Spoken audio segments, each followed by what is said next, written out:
Okay, I think Romina has allowed everybody to come in, so I think we're going to get this started. Panelists,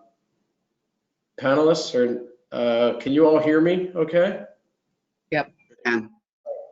Okay, great. Then we're going to get this started. Hello, everyone. Welcome to today's CPDC meeting. My name is Jim Pearlstein, and as chair of the CPDC's board, I'd like to call this morning's virtual meeting to order and welcome my fellow board members, CPDC members, our guests, and our panelists to today's program. Before we begin, I do have a couple housekeeping items to take care of, and I also want to take a minute to introduce and welcome our newest board members to CPDC. So with that, first, I'd like to move for the approval of the September 29th, 2020 membership meeting minutes. So can I have a virtual hand from one of my fellow board members? Great, that looks good. All those in favor of the motion, can you also raise your hand? Great, okay, the September membership meetings minutes are approved. Thank you very much. Our financials and our membership contribution report were, the information were both in the packet that was sent to the members, emailed to the members prior to today's meeting. So please contact Tony Pipitone if you have any questions on the financials, or Romina Gutierrez if you would like to join CPDC or know of any prospective members that would be interested in joining our organization. Regarding our board elections this week, CPDC has filled a few vacancies and added 6 board members to our 35-person board this week via an electronic vote that was done this week. The board members voted to re-elect certain Class A board members, as well as elect the following 6 new Class A board members to fill those vacancies.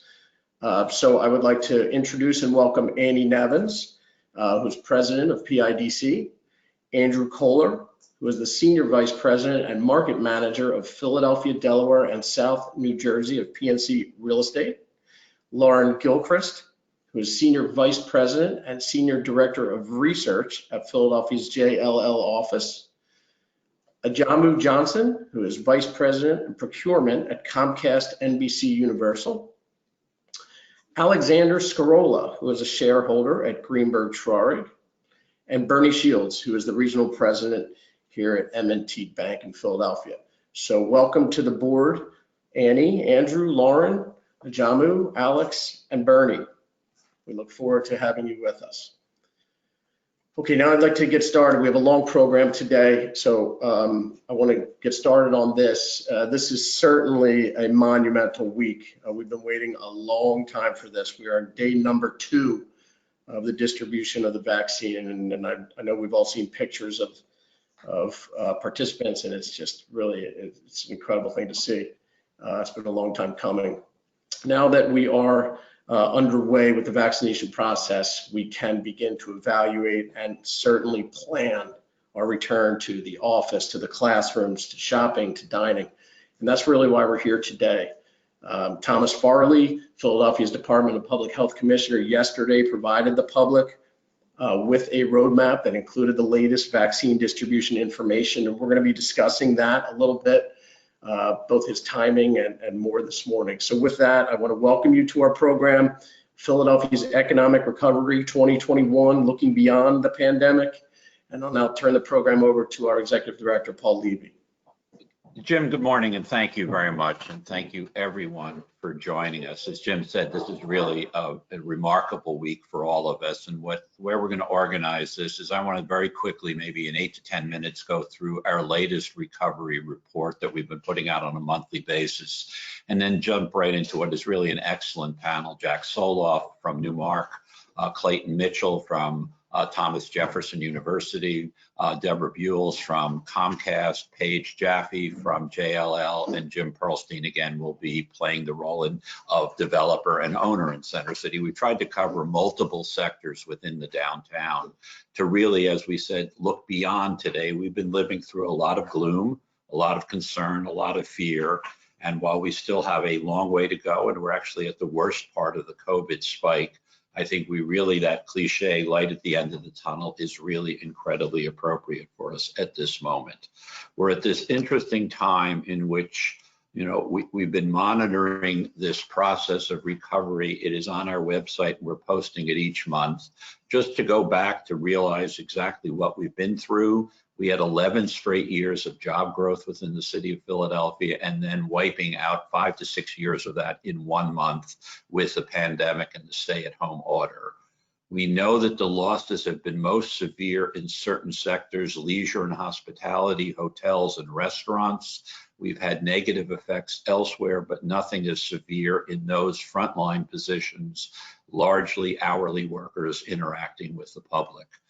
We regained 44,000 jobs between April and October. The November data is not yet out for Philadelphia, but we are still 62,000 jobs below where we were in February, and the growth had already leveled off before the stay-at-home order again was renewed in the second COVID spike.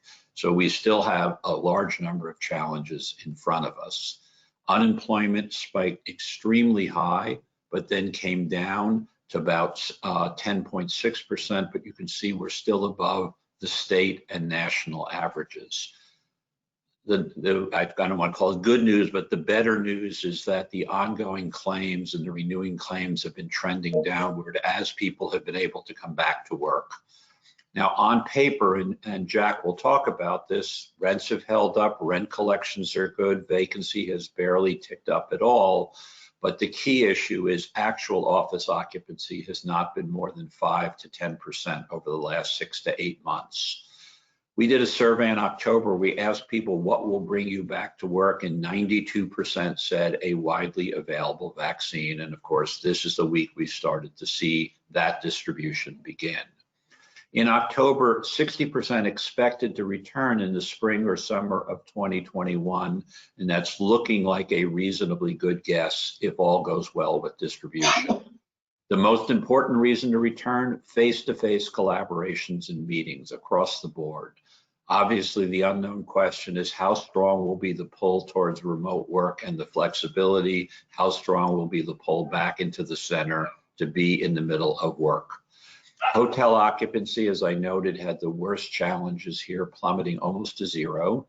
We had 275 major conventions canceled, 243 tentatives not put on the books, and of course, a lot of international and national travel was suspended. Hotels have slowly begun to recover, but you can see that in October, revenues were still less than a third of where they were a year before. SEPTA, you can see the impact severely with a significant drop in ridership, but SEPTA very quickly put in place extensive safety and cleaning programs. And I think job number 2 for us after the distribution of the vaccine is to communicate everything that SEPTA has done to overcome, I think, some of the incorrect fears about transportation, given everything that SEPTA has successfully put in place.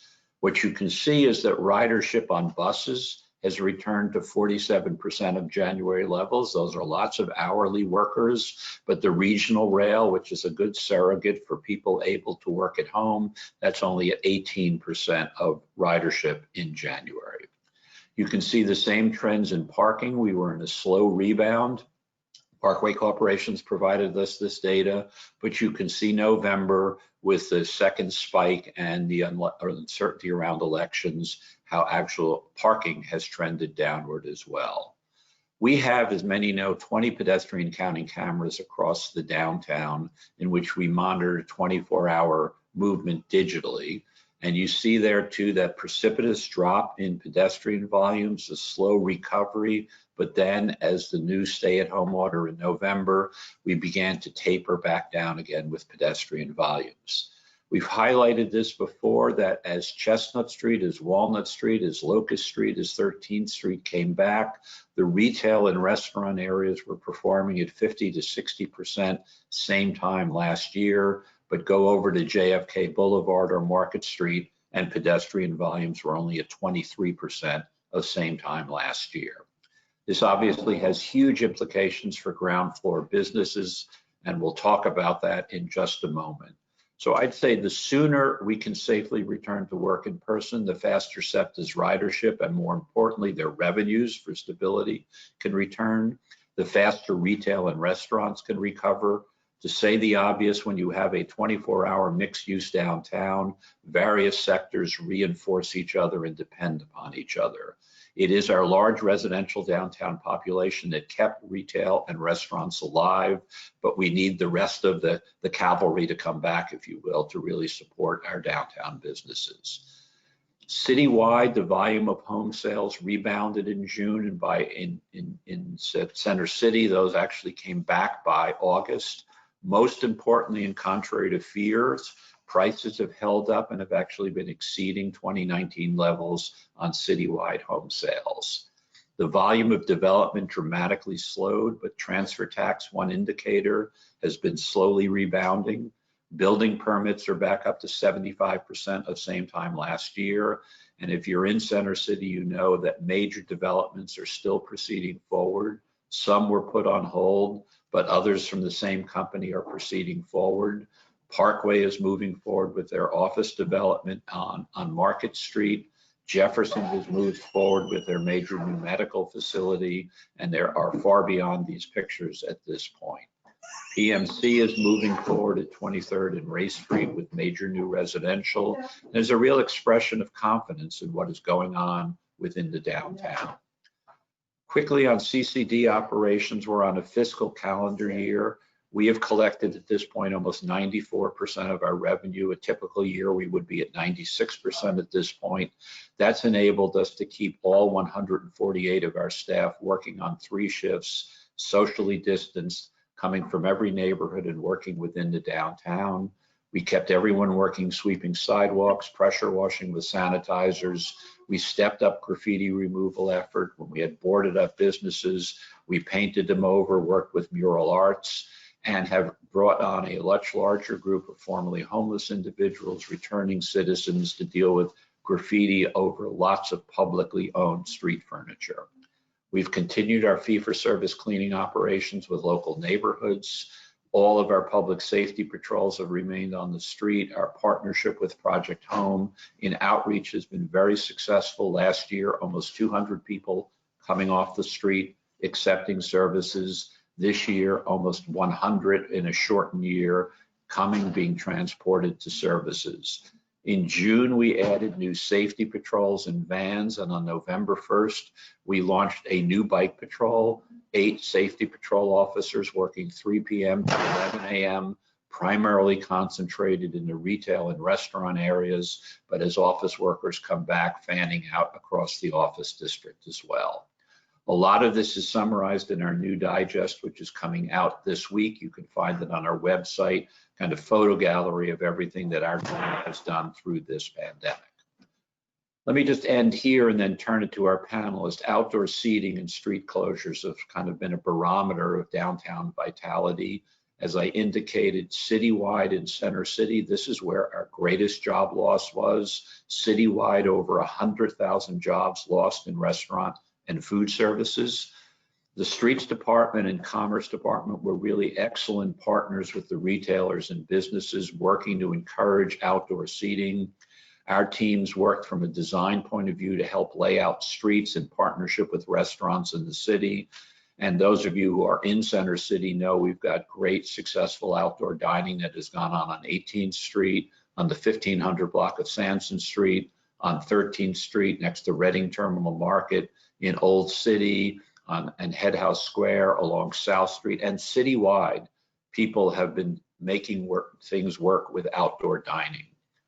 Through our website, we've been promoting businesses, continuing to talk about who's open. We did a successful takeout restaurant week in September. And the indicators here, I think, are pretty remarkable, which is we went back to outdoor seating, back up to 5,000 seats outdoors just within the district. Center City wide by September, 9,500 seats deployed in retail areas.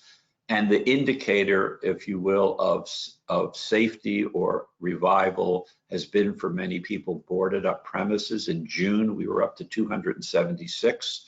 We were down to 56 in September. In the week in which Walter Wallace was killed and there were fears of election unrest, we spiked back up to 116 boarded up premises. As of the first week of this month, we were back down to 27, and 8 of those, 30%, were open for business. So essentially 1.6% of all premises downtown were boarded up. And vacancy is currently about 11.5% behind some of those boarded up premises. Renovation is going on for new retailers that are open. So here too, we have an outdated image of Center City that we really need to work to recover from. Weatherization has been the way, and weatherized outdoor seating has been this remarkable survival strategy, but this will be the most challenging period for restaurants. We see this remarkable creativity on our streets at this point. The survey we did at the beginning of November found 70% of the restaurants in Midtown Village along 13th Street and in Rittenhouse Square were open with outdoor seating, and each of them now with new heating. We did a report that we put out simply called "The Sky is Not Falling," because there was obviously huge challenges, but a recovery process underway. Citywide retail employment has regained the levels we were at pre-pandemic, but it has shifted. We're not buying clothing for work, we're buying other things. That has really impacted the downtown retail environment. But again, it is food service and restaurants that are most challenged. We're 28% below. But as this headline that Jim alluded to, you can find it in papers across the country, this is the grounds for optimism. And so yesterday, we saw a new schedule preliminarily in which obviously healthcare workers and frontline workers go first, and that is beginning right now. A broader group of frontline workers between December and April, and hopefully by June, July, with new vaccines also coming on, a sufficient supply for everyone. Maybe that takes through the fall, we don't know yet, we're in the very first week.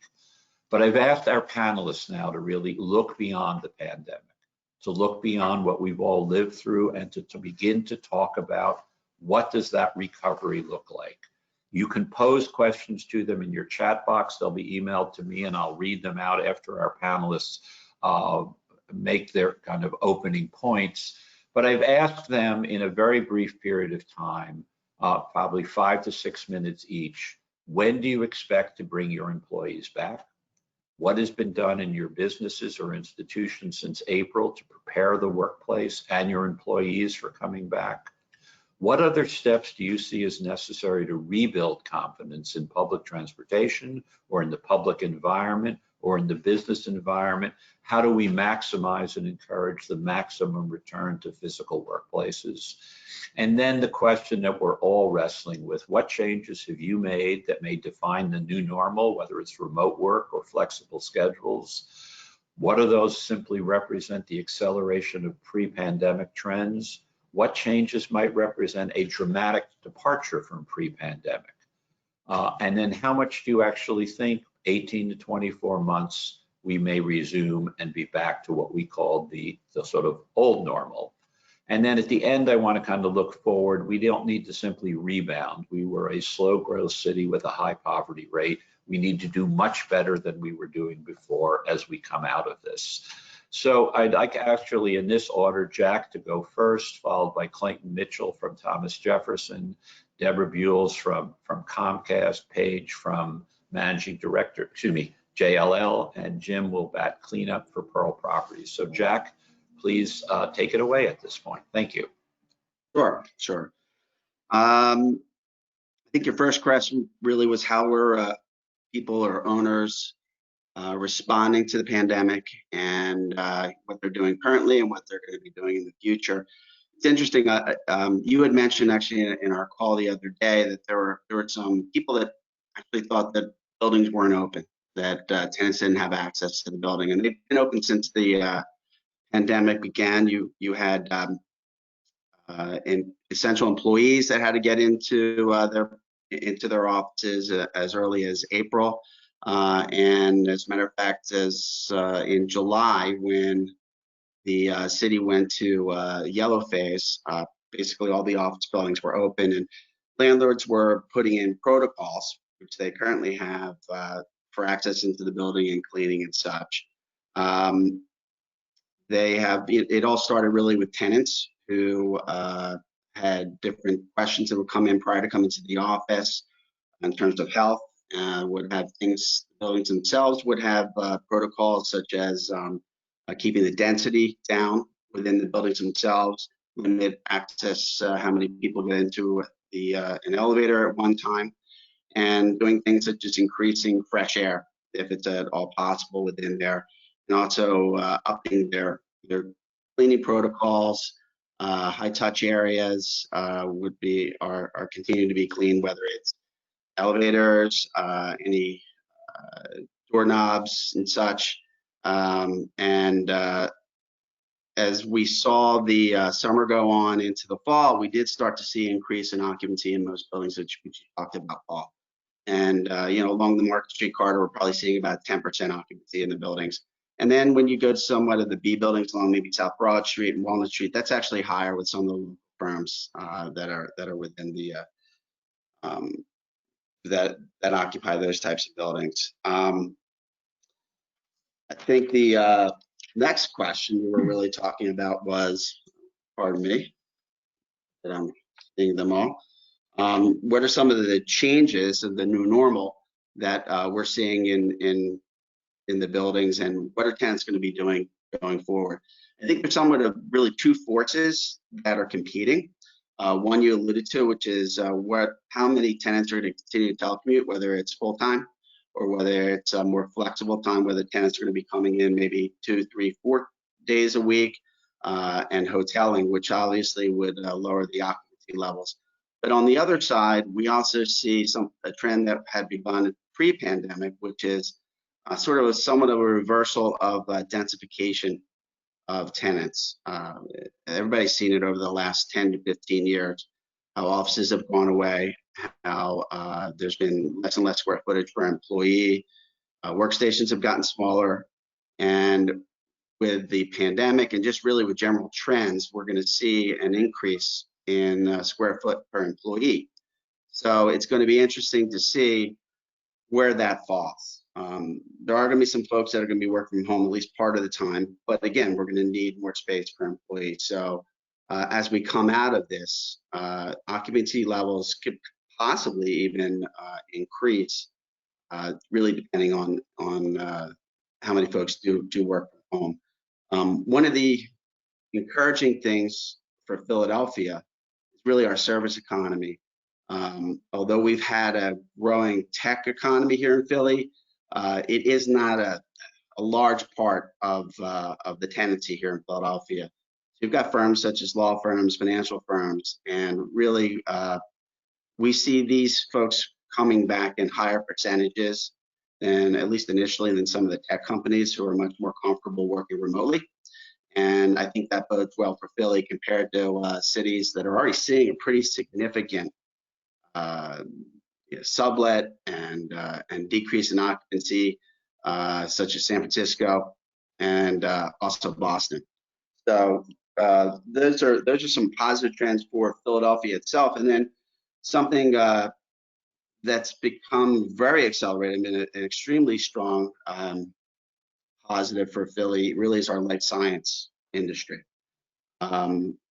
Folks are really concentrate life science, and they see University City, which is absolutely exploding, gene therapy and other things that were really moving prior to the pandemic. And there's been a lot of money that's been going into that industry, and tremendous amount of growth. And really, there's a lack of space currently for those types of users. But it's not dedicated just to University City. We're seeing it in other parts of the city. We've seen down at the Navy Yard, of course, but now we're starting to see it spread all over the city. And it's typically in somewhere the healthcare nodes are and university nodes. We're seeing some more life sciences along Thomas Jefferson University, whether it's new construction or even some existing buildings, such as the Curtis Center, which are converting some spaces that were previously office for life science.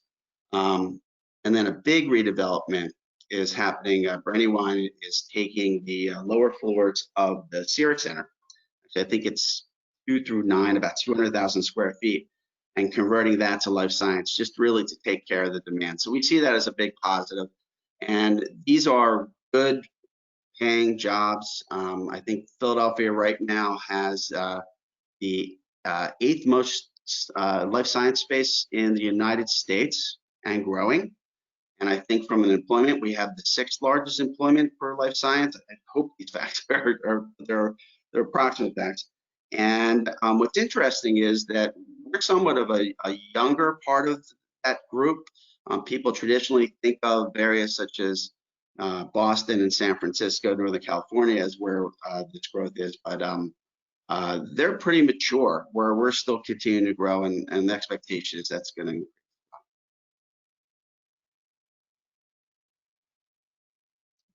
Anything else you'd like me to?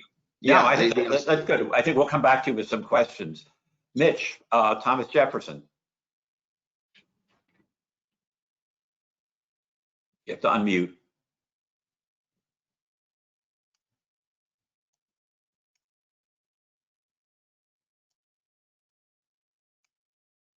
Okay.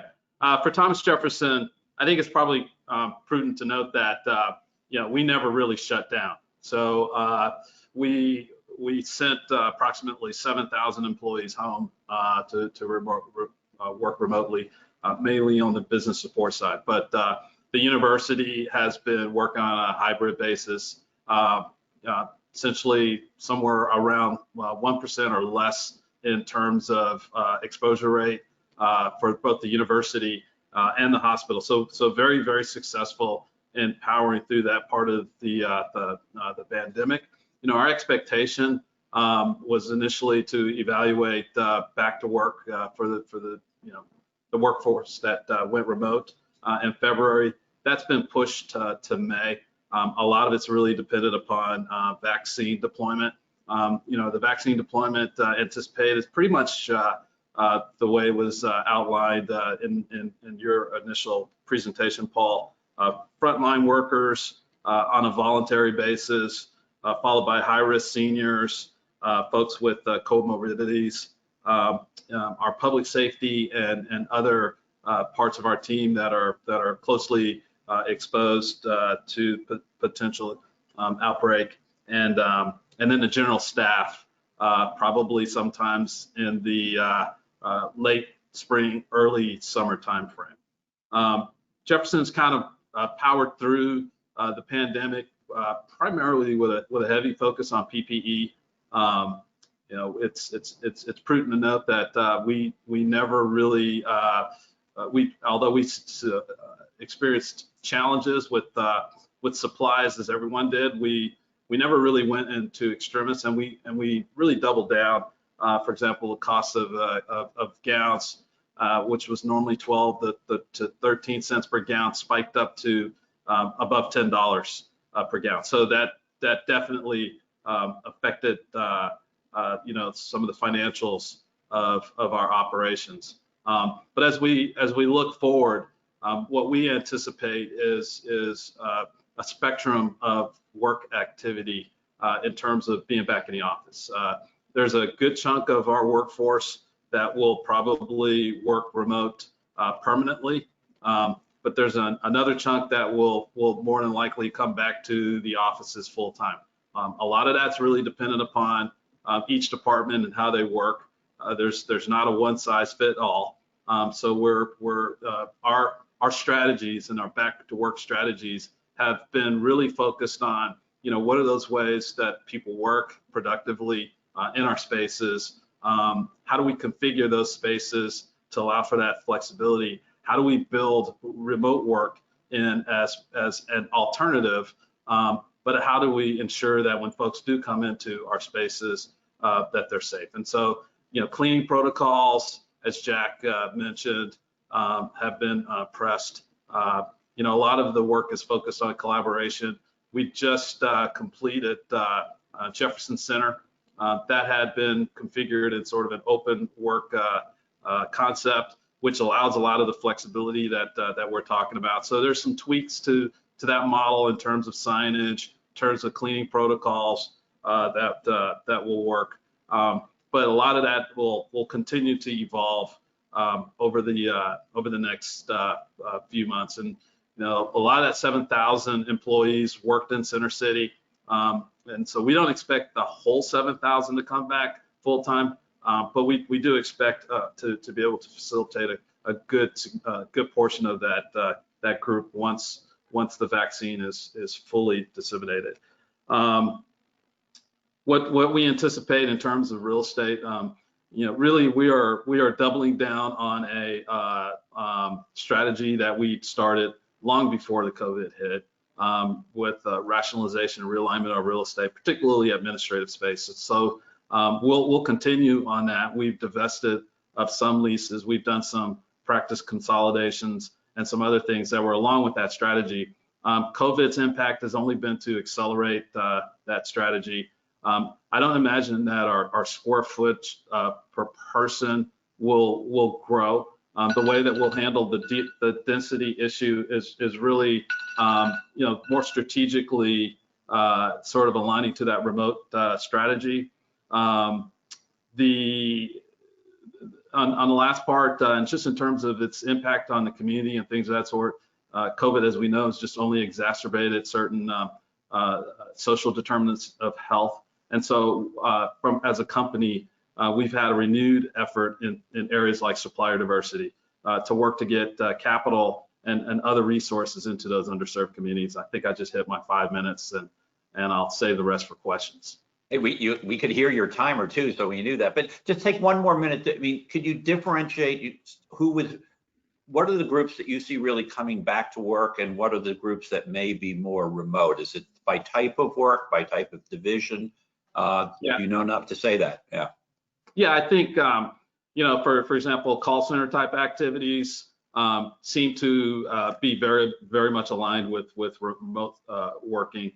That's actually a pretty significant part of the workforce, and so there will be maybe an element that comes in, maybe 15 to 20%, folks that are in training, folks that need additional development and things of that sort. But I think a significant part of that workforce will probably remain in a remote status. There are other aspects of our workforce, particularly on the university side, where you have labs, you have seminars and other types of activities that are just, you really need to be resident.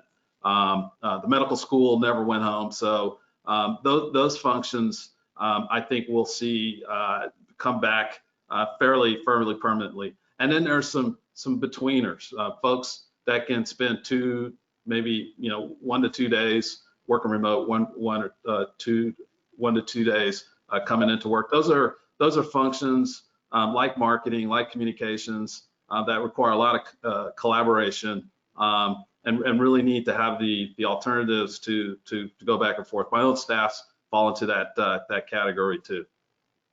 Great. Now that's very helpful, Mitch. Thank you. I know we originally. And Paul, the clinicians never went home in force. So even with telemedicine and things of that sort, that workforce is still coming in. I think that will still be the dominant workforce for Jefferson and Center City. Great, Mitch, thank you. And there's different divisions of different businesses, I think, is going to be a theme we're going to hear more of. Deborah, can you talk to us about what's going on with Comcast and what your intentions and plans are? Sure. Well, while a small number of employees are working from our Philadelphia campus and in select offices across the country, we extended our work from home policy for the majority of our office-based employees until June. We'll continue our planning for additional employees to return on a phased approach, into our office locations in the future, with a focus on health and safety as our top priority. You'll hear me repeat health and safety. I think our employees have appreciated that from day one. The health and safety has been the top priority for us. So when we prepared, we worked with a team of medical experts in establishing health and safety and operational protocols to keep employees safe.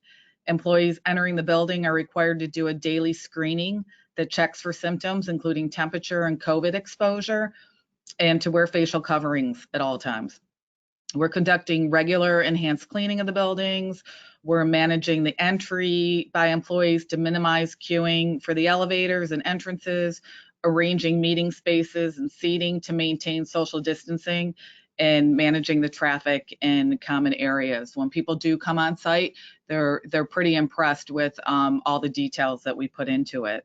You know, what can we do to rebuild confidence?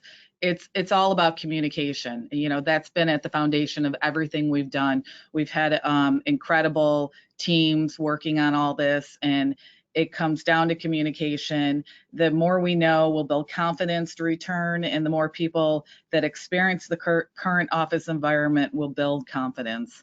One of the hurdles is the fear of the unknown. When I talk to people before they come on site, you know, they're questioning things, they're nervous. They ask about what the experience is. I've been in almost every day since the beginning, and the fear dissipates after the first visit because they're so impressed with everything we've done to protect their health and safety. So I think as that experience builds and the more people that come on site, we're ready to return to normal. So the new normal, you know, I've thought a lot about this. You know, we know it's not going to go back to the same, but the new normal, I mean, is going to include video conferencing, right? This is going to be our new normal going forward.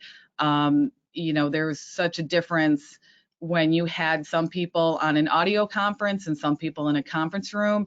And I think the video conferencing, you know, makes it a level playing field.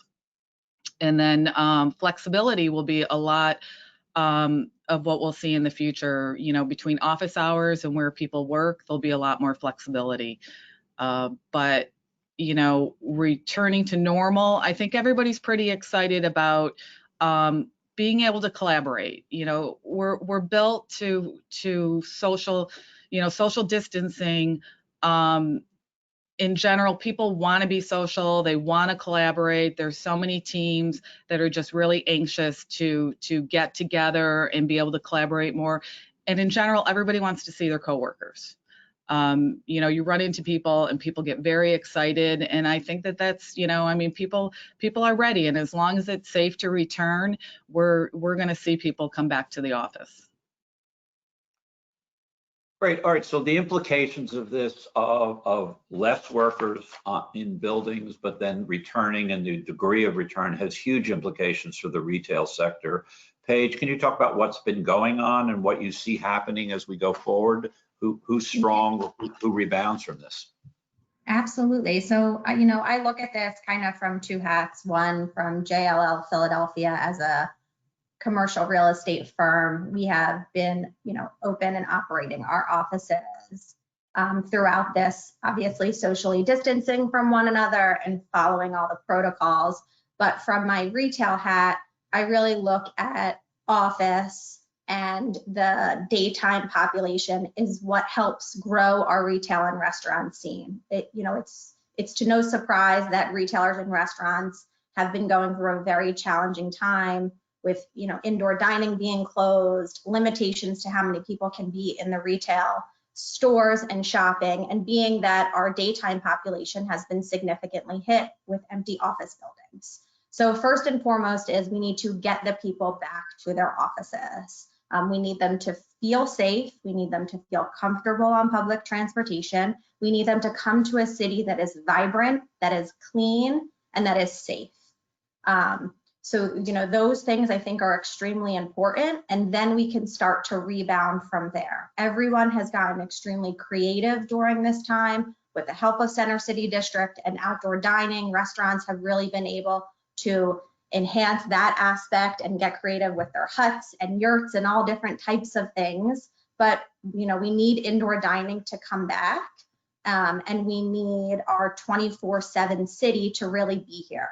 If you walk throughout a lot of the neighborhoods, they feel very normal. And that is, you know, our new normal. People are masked, you know, but grocery stores are thriving. Service-oriented retail is thriving. Financial institutions continue to thrive.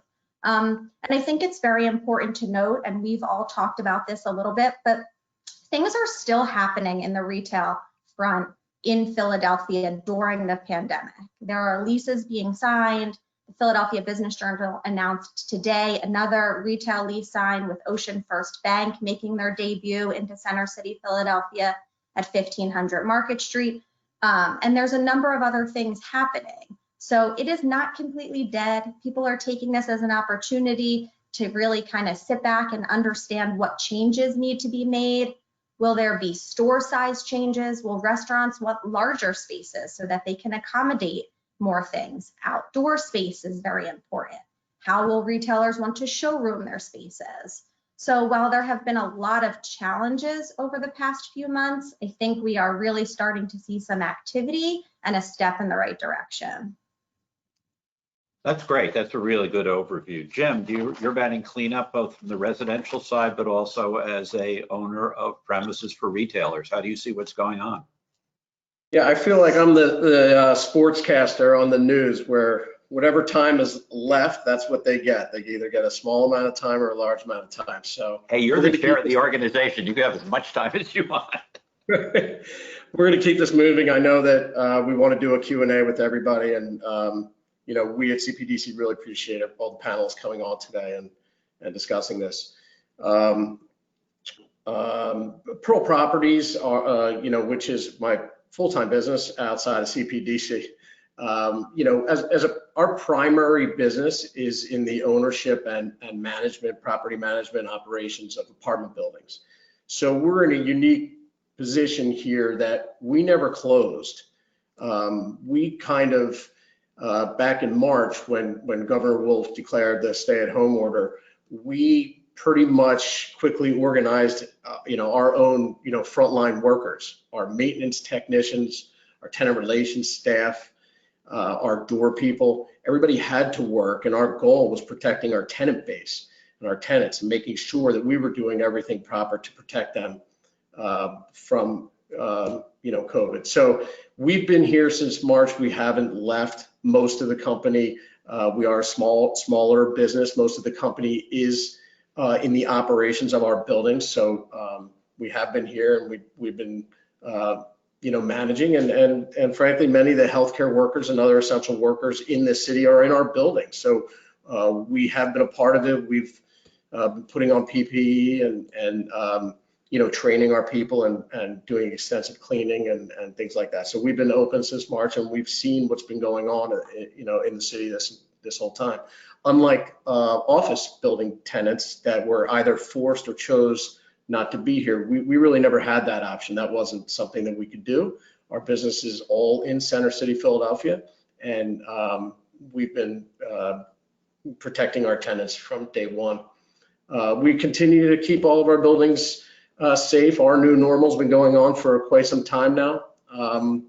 Like I said, we clean our common areas excessively. We limit the amount of guests that are in our buildings. We limit the amount of people that are in our common areas. We make sure they're distanced. We try and enforce rules as best as we possibly can as far as social distancing and wearing masks, keeping our fitness centers, you know, either closed at certain times of the day or open but limited in how many people can use it, limiting deliveries and where they're done, the logistics, and protecting our employees at the front of our buildings. So this has been going on since March. As far as rebuilding confidence in Philadelphia, I think, you know, what Paul said before we started here is there's an incorrect image, and the optics of Philadelphia need to change. That needs the office employers need to understand that the optics are incorrect. There's been a ton of creativity in this city with the restaurants, and there has been a lot of activity at our parks, and especially on our weekends, not during the day. And the shops are open and making the best of it, and the restaurants are making the best of it. And you know, if you go to Dilworth on a Saturday or you go to Sister Cities, you'll see the type of pent-up demand that's out here, and you know, the residents in the city are still here, and they're actively participating in the great things that the city has to offer. As far as getting our workers back, it's really important. I mean, office density matters for our economy, flat out. You know, Paul and I were on call this week with some of the largest employers in the city, and including Deborah. And it looks to us that the analysis is between April and the end of August, and sometime in between there, with all the phases of different companies starting to think about when they're bringing back and who they're bringing back and the safety and how they're doing it logistically. And that's going to happen. And I think we need that office density. If people aren't coming into the office, that hurts the merchants, that hurts the restaurants. Small businesses are suffering. A lot of people are unemployed and need to get back. We need to start recovering with employment. So when you hear certain things from employers of what they're looking for before they come back, such as, well, we want to wait until there's restaurants to go to. Well, the restaurants won't be here until they come back. So it has to be part of the analysis. And being an employer in this city is an obligation for the economic foundation. So, hopefully between April and September, and as we phase, we can do it quick enough, and part of that analysis will be opening up. We also need local leadership to take a stand. I mean, the optics are that the city is not clean, or it's not safe, or certain quality of life issues aren't being maintained, and we need local leadership to step up and make sure that those things are taken care of, and that people do feel safe, and they do want to come to work here, and they do want to take part in all the great things that the city has. As far as the changes that are going to take place, I think what we've seen the dynamics have accelerated as opposed to brand new dynamics. We're seeing e-commerce. Well, that's been going on for 2 decades at this point. I mean, retail has been changing over the course of a long period of time, and what this time period did is really accelerate e-commerce. And now what's going to happen in e-commerce? And Paige said it. I mean, the grocery stores are doing great. The takeout is doing great. And there's a lot of retail economy that's doing great. It's changing, and it's accelerating over time. And what does that mean? There's going to be technological changes in retail. Who is coming into the bricks and mortar world, and who won't be, and what new companies will be. And I think that that's changing over time. I don't think that that's something that's COVID related necessarily, except for the acceleration of that. Similar to online education. I mean, students have been taking online classes for years. This just obviously accelerated the technology and the investment that went behind it, and there was no choice. Now, will that continue? I don't necessarily think that that's a great option. I mean, Pro Properties is very involved with the fund for the school district of Philadelphia, and we know that the school is struggling mightily to get virtual attendance. So I don't think it's good from a learning standpoint. I don't think it's good from a social standpoint. I have 3 college students that are virtual right now, and both from a collaboration in the school, in the classroom, and also from a social aspect of out of the classroom. I don't think it's a good option. So I really don't think that that's very sticky, and I don't think it's going to continue in a way that potentially you see right now being a really good option. And as far as the mobile office, I mean, that's the big question here.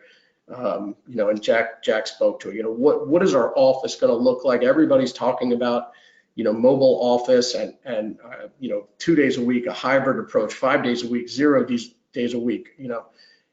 Mobile office is not new. It's not a new concept. We've been building co-working areas inside of our apartment buildings for over a decade. And when you walk through those spaces during the day, you see people working. They live in our buildings and they work, and they're not in their office. They're actually working in that space.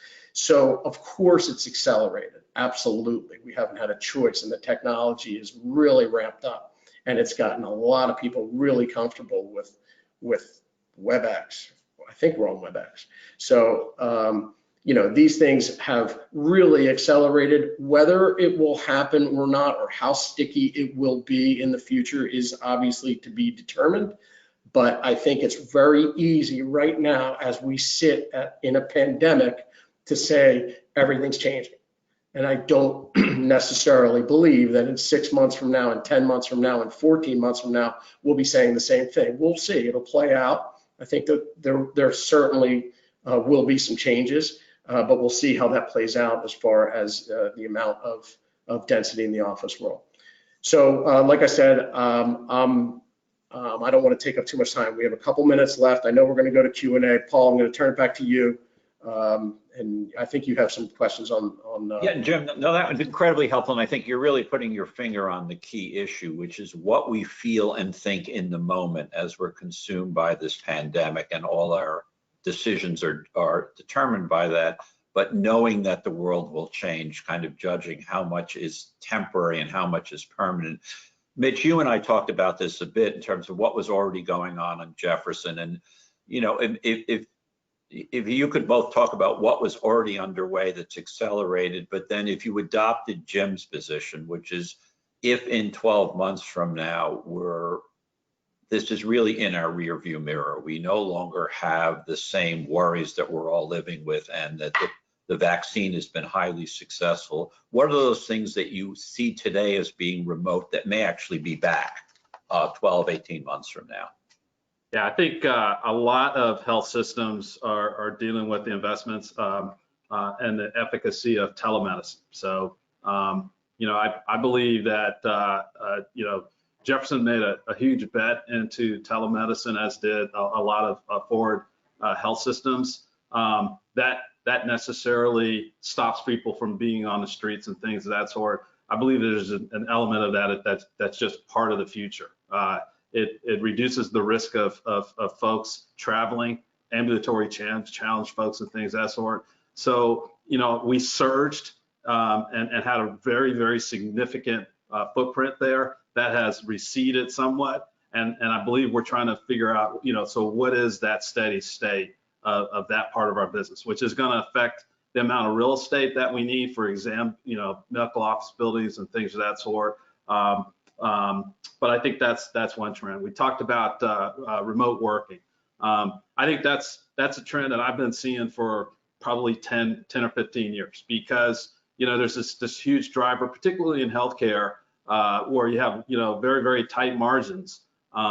And so systems have been looking at real estate much more strategically, both on the administrative side and the clinical operations side. So I believe that, you know, we'll still see that push coming. There is this hard place, you know, when you talk about, like, for example, our specialty care pavilion, those ambulatory types of services, sort of one day in and out types of services, ambulatory surgical, where we're moving, you know, procedures like joint replacement out of the hospital into these types of platforms. It's a much more efficient and effective platform. People have to be there.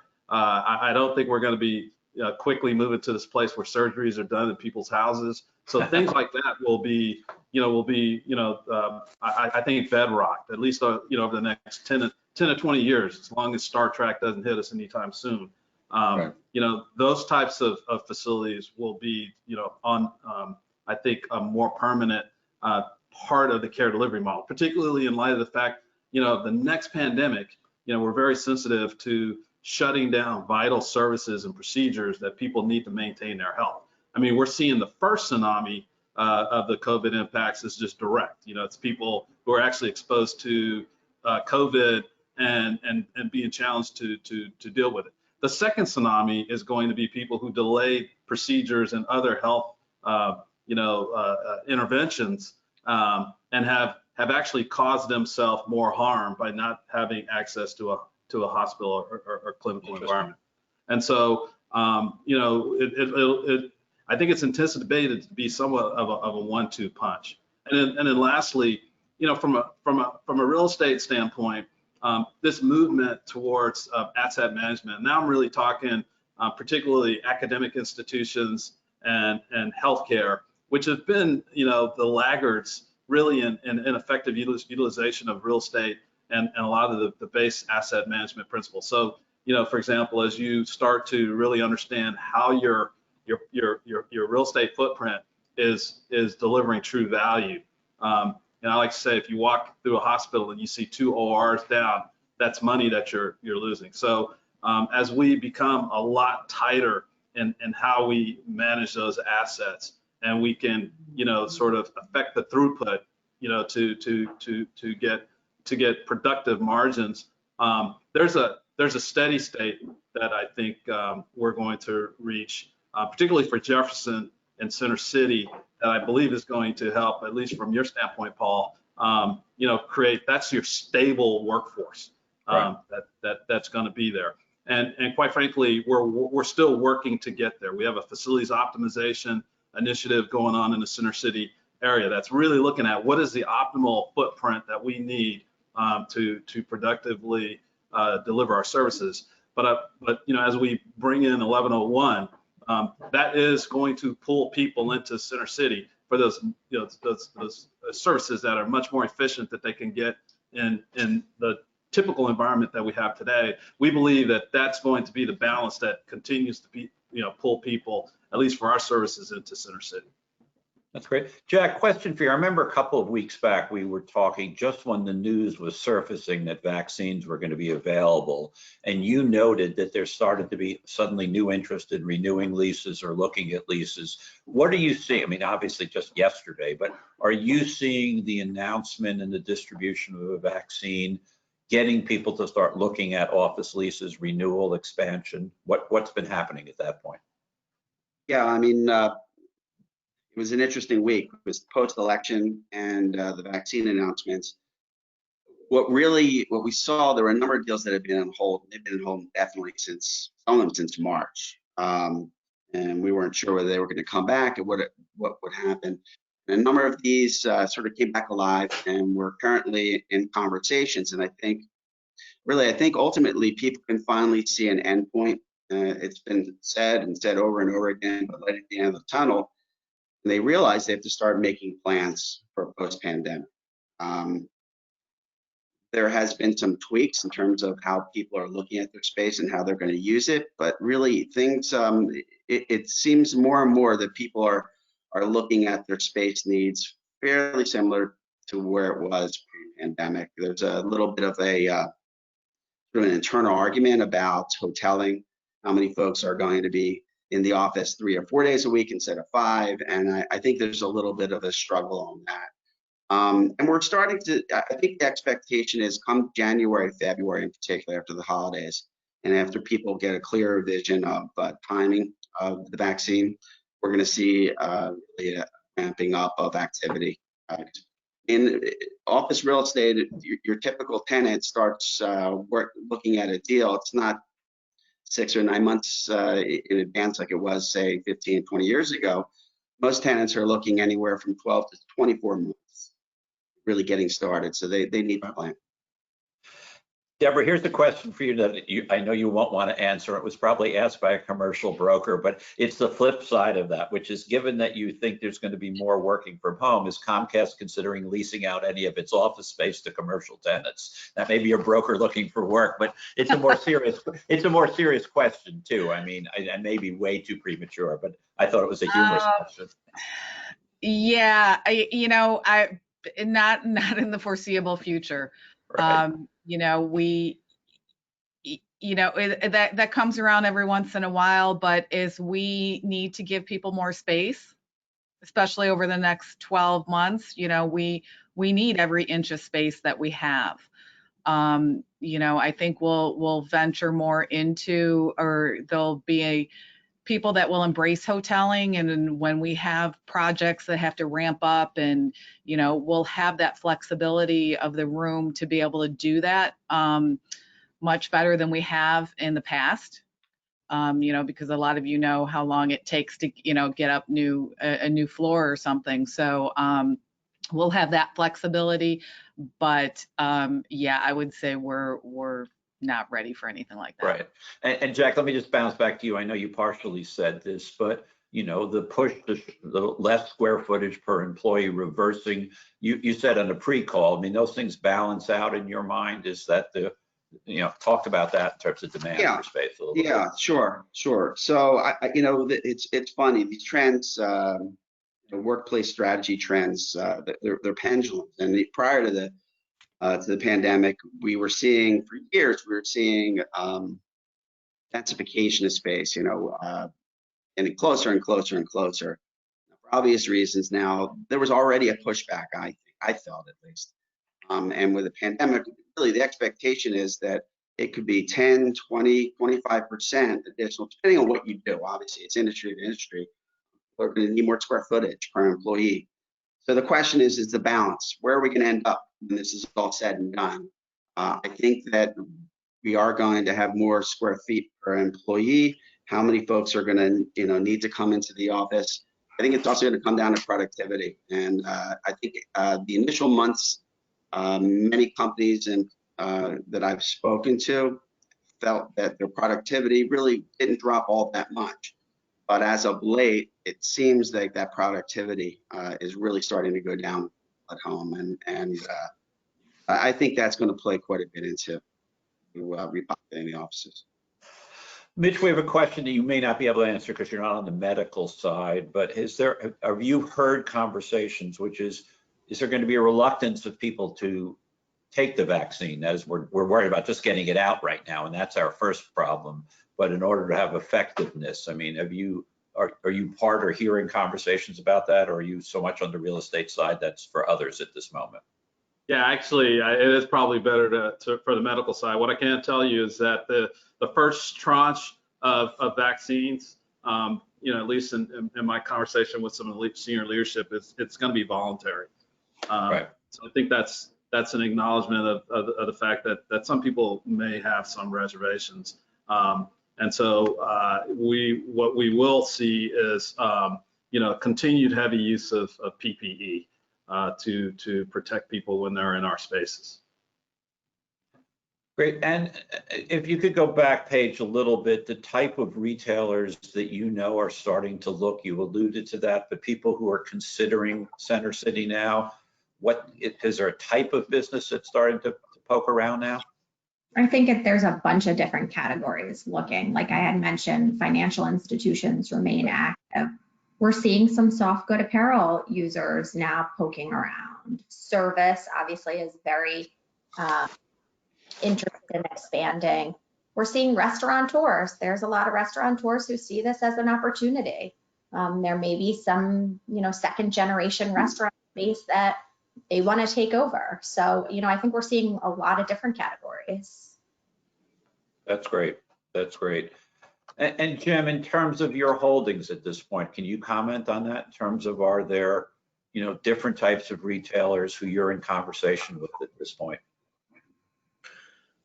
Well, we have a broad base of asset classes. They've all been affected very differently. Obviously, the hotel industry hasn't been good. We have a few hotels. One, we are even converting to apartments right now. The residential buildings have held up pretty well. Most people don't have second homes or don't have another place to go. And, we've been protecting people and we're all coming out of this together. And I think everybody for the last several months has been very comfortable living down here and feel very safe and secure. The office buildings have, like Jack said, those aren't decisions that you're making on a day-to-day basis. Those are usually longer term decisions and longer term leases and things like that. So I think the office market is deciding right now, what it's going to look like in the future. So I think over time that'll play out a little bit more. But the residential buildings have been holding up, fairly well. And there's a lot in the pipeline in this city. The neighborhoods are doing fantastically well, as Paige said. You see so much potential development going on in the amazing neighborhoods outside of Center City too. We're really bullish. We're really bullish. We're just we're looking for the optics to change and the reality to change, and we're looking at this next 6-month time period as a phased in, back to normal. Yeah, I want to just make a comment there too, because several of you have said this, which is the last 15 to 20 years, we've built this really vibrant ring of neighborhoods around Center City with great commercial corridors, whether it's Passyunk Avenue, Frankfurt Avenue, Fairmount Avenue. And these neighborhoods, I think, are doing really well because the demand for that retail was largely local with a sprinkling of regional demand. And our challenge in the downtown has been that while we have a very strong residential base, there could be as many as 250,000 people who are normally here who are not coming downtown. So the demand, the loss of hotel guests, the loss of office workers has, I think, a more dramatic effect on Center City retail than on the next ring of neighborhoods out. Jack, there was a story in the Times earlier this week about all the potentially empty office buildings in New York City. And when I read it, it sounded like 1996 to me in Philadelphia, because as everybody's debated the 10-year tax abatement, I think everybody's forgotten what a powerful tool that was to remove 5 to 6 million square feet of non-performing office space back in the 90s and convert it to hotel and residential. And that's what's given us this really mixed use downtown. In light of something that Jim just said, do you see, I mean, we've got an office tenant moving out of one building on Market Street to another.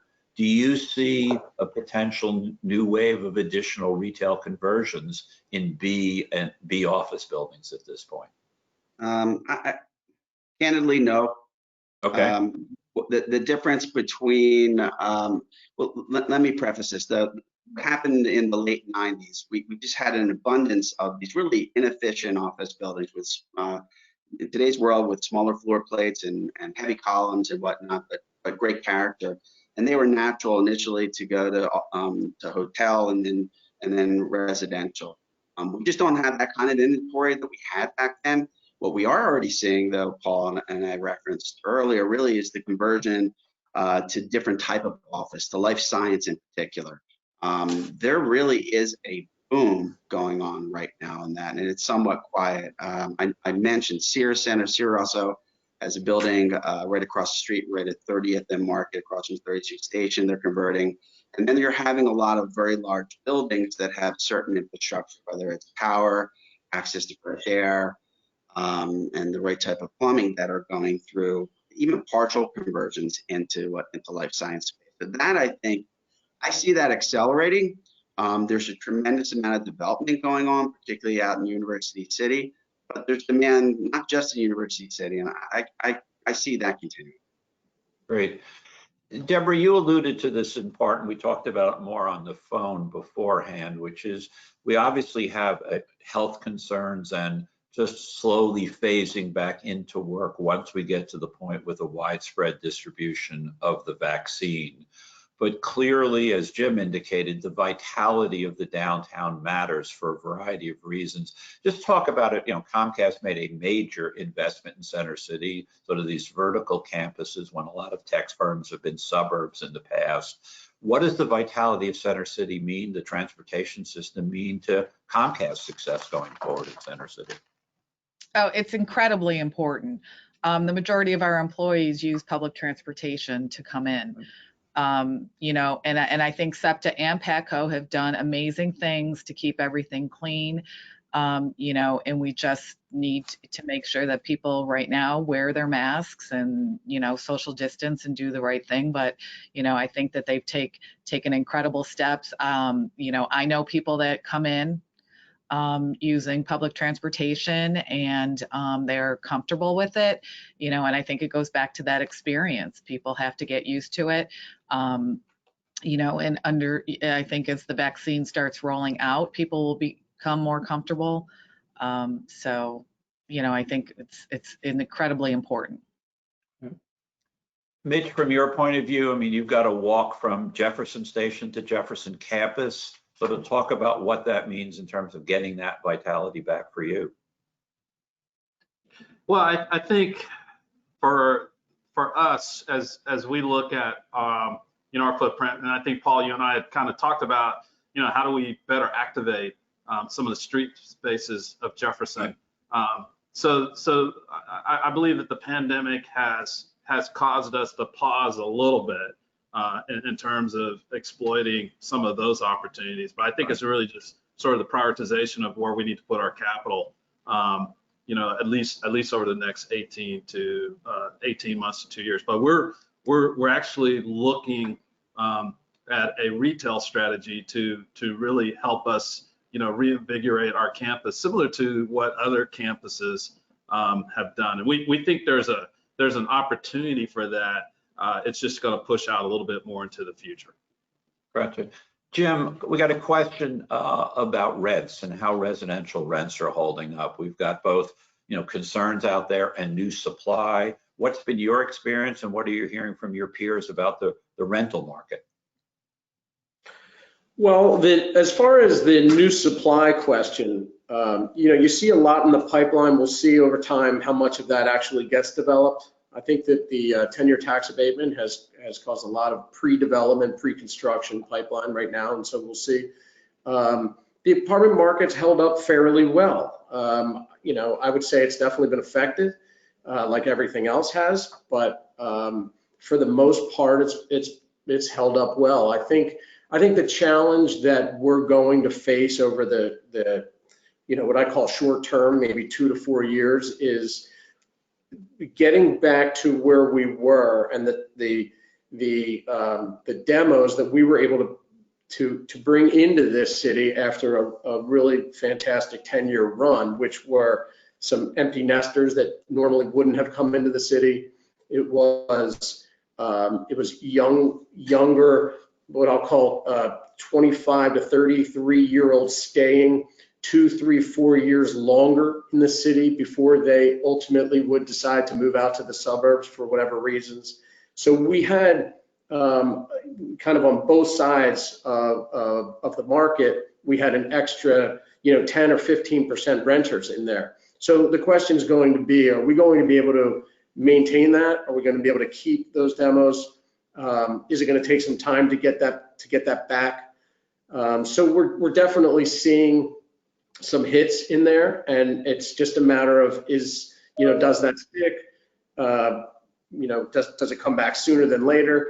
But like I said, we're extremely bullish on Center City, and we just can't wait to start this process, this immediate process of April, September. Let's get back to coming into the city. Let's get the buildings back opened, the employers back here, and then we'll really start to see what effects this had, if any, over time in the residential market. Deborah, question to you. I mean, almost all employers, ourselves included, have shown a lot of latitude. There's no guilt tripping or pressing people to come back to work. We've got to work with what the conditions are. But I mean, what do you see as the most important messages that you'll be sending as an employer? Let's say it's April and May, and we're getting to that point of view in which the distribution is now reaching the general public. We're past the critical mass. What's your communication strategy as you envision? I know I'm asking you to think about something you're not doing yet, but what's the call to action, the return to work, the balance?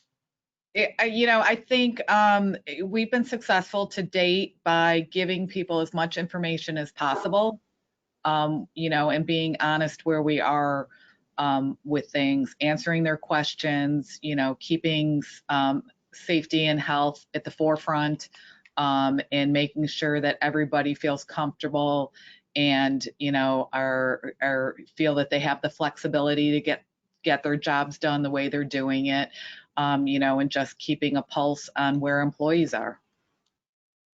Mitch, for you, I mean, what do you see as the kind of message to employees, April, May, students, faculty? Yeah.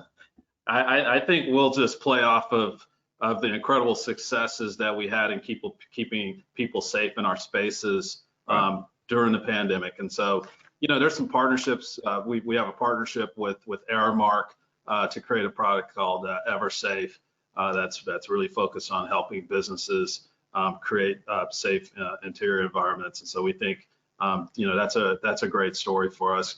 Quite frankly, we got pretty good comments in terms of our ability to keep students safe at the university, being one of just 2 or 3 universities that had an in-resident program during this pandemic.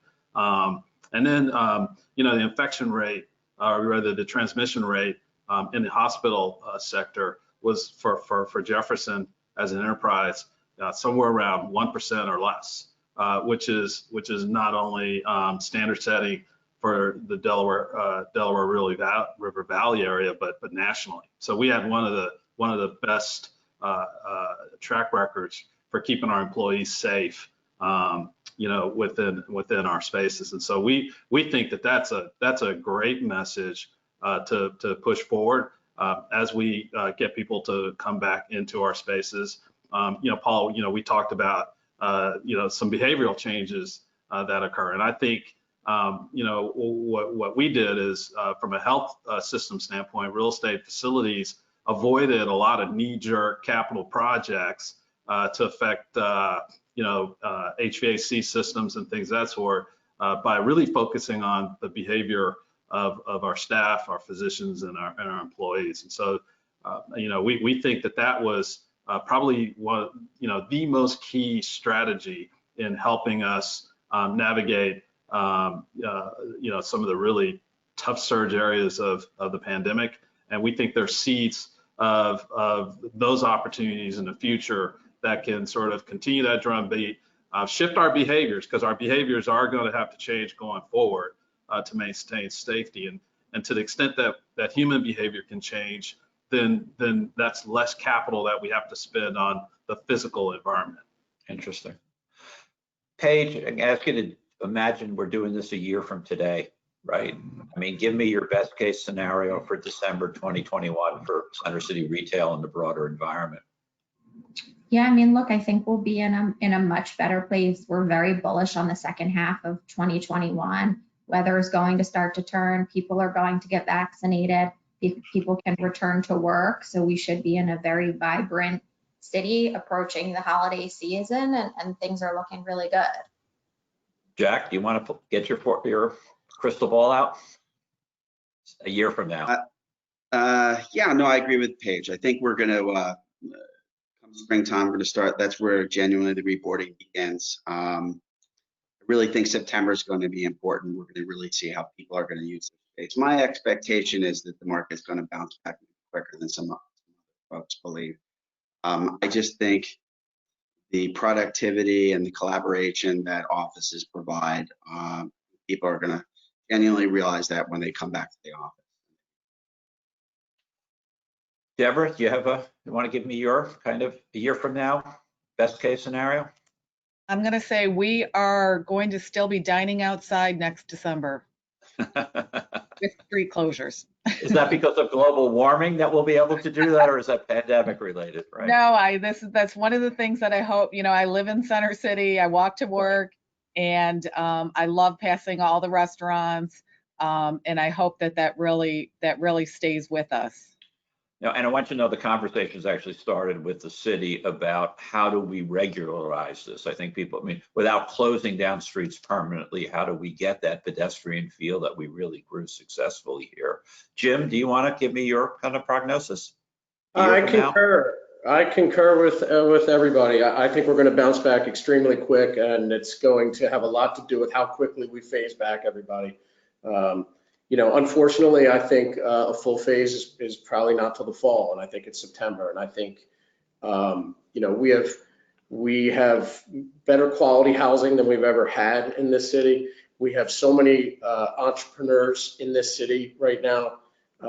We have phenomenal restaurateurs, and the city's just come so far. I think all of that that we've put together over the last several years is going to help us really bounce back. And the base that this city has with EDS, VEDS, and Comcast will really help, that bounce back real quick. So like I said, we're very bullish, and, I know at Pearl Properties, we're going to do our part in anything we can do. Yeah, Mitch, do you want to, you've sort of done it already, but do you want to offer kind of your year from now? Yeah, a year from now, a couple of capabilities that helped us, achieve some of that safety and quality objectives that I talked about was, our infection control team led by Kelly Zabriskie, just in addition to our frontline staff, just super all-stars and helping us put processes in place to maintain the safety of folks. So I think we'll see more and more companies, particularly larger corporations, start to rely more heavily on infection control, industrial hygienists to really, ensure that the capital expenditures they're making and the investments they're making are aligned with assuring public safety for the next pandemic. I think that, the COVID combined with George Floyd, we didn't really talk about that too much, but I believe that there's going to be a heavy emphasis on supplier diversity, getting capital to underserved communities that may not have been as resilient to get through this. I think studies show that, the more resilient your communities are in terms of, capital, employment, health, all the social determinants of health, the better able they were positioned to survive COVID. Particularly, you look at the African American and Hispanic communities that were hit pretty heavily. So I believe that there's a little bit more focus on those communities. I think a year from now we'll see a lot more intentionality to ensuring that the weakest part of our communities are strengthened more in order to head off the next pandemic or black swan event that we might have. And then I think, and the third thing I'll say, specifically for healthcare, this is just driven home the need to further, see how we drive down costs, increase the outcomes of healthcare and its impact on the GDP. It's put a tremendous amount of stress on the health system. So in a year, it'll be interesting to see how many systems actually, were able to survive this from a national standpoint. We feel fortunate from Jefferson that we have a strong enough balance sheet. Our Moody's rating was just upgraded. We expect similar from Standard & Poor's. So we really have to do a pulse check on the health system specifically to ensure that we're resilient enough to survive the next pandemic. And we believe we're positioned well for that eventuality with Jefferson. No, that's very helpful. Thank you. I mean, to me, what we have built in the last 25 to 30 years is this thriving, dense, mixed-use downtown, well supported by public transit. And what the pandemic did is go right to the heart of that. It made us be afraid of density. It made us be afraid of congregation together. It made us afraid of public transit. And so what we really are now in a point, I think, of rebuilding confidence. And clearly this week with the distribution of the vaccine, that is absolutely essential. We've got to get that medically under control and out there. But then I think the tasks become kind of overcoming some of the misperceptions out there. The fact, as Jim said, and Mitch said, that huge retrofitting's been done in office buildings around safety, around elevators, around protocol. CEPT has done a huge amount of work in terms of safety and managing the transit system. We need to get that out there and communicated. Then rebuilding confidence in the public environment, I think, is clearly a key part of that. And then, as I think Mitch said, rebuilding confidence in the economy, that it's actually inclusive, that there are job opportunities, that there are contracting, because we were as successful as we were as a city. We were a slow growth city with a 26% poverty rate without a lot of really connections between major firms and smaller businesses. And I think this is the opportunity not to simply rebound to where we were, but to address a series of longstanding issues we did not address and make good use of this crisis. Because I think I'm very confident the city will come back. We've got a lot of work to do. We got to differentiate between kind of the short term and what will come back long term. But let me thank all of our panelists. This was really helpful to look forward. We couldn't have timed this better to get out of the only we're in the gloom and doom and a really very challenging moment we are right now with this COVID spike and the challenge for employment. But with the vaccines on the way, as the guy from the Army said, this was D-Day this week. We landed. We've got a bunch of months and years to go, or months to go to get to the next phase of this. But I think I'm very confident about the recovery, and we have to go beyond recovery to be a much more inclusive economy than we were. before this. So thank you to all our panelists. Thank you for everyone joining in. Jim, you want to say any closing words, or you're the chair, you get to say goodbye? No, I think, as we know, we're a little bit over 10 o'clock. So why don't I motion to adjourn this meeting, and thank you to everybody for joining us and to all the panelists for taking part. We really Great. appreciate it. Thank you all for joining. Appreciate it.